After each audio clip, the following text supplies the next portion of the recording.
Сәлеметсіздер ме, құрметті әріптестер және студенттер. Бүгінгі пікірсайысымыздың тақырыбы коронавирус індеті Қазақстан экономикасына әсері.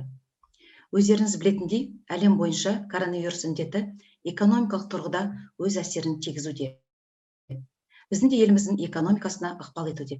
Осы мәселе бойынша сөзге шешен, ойы ұшқыр жастардың пікірсайысына қош келдіңіздер. Экономикалық тұрғыдан келетін болсақ, мемлекетіміздің қаржы секторы бұл тау-кен өндірісі, энергетикалық секторы болсын, мейрамхана бизнестері болсын, шағын орта бизнестері болсын, көптеген залалдар келтірілген болатын, көптеген кәсіпкерлік өзінің қызметін кенеттен тоқтатты. Осы кезде біздің індетке дейінгі болған проблема ол жұмыссыздық болып табылады, ал індет кезінде біздің мемлекетімізде бұл ушығып кетті деп айтсақ та болады. Импортты алмастыру мүмкіндігі осы кезде пайда болды. Яғни шекаралардың жабылуына байланысты біз Қытаймен дипломатиялық қарым-қатынастар орната алмадық, Ресеймен қарым-қатынастар орната алмадық.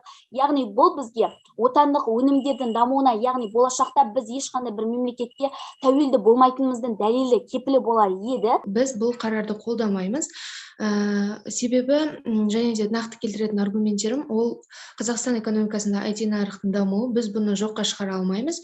Себебі қазіргі 21 ғасырда техниканың дамыған заманына байланысты біз дамыған 30 елдің қатарына кіруіміз үшін техниканы барынша дамытуымыз қажет.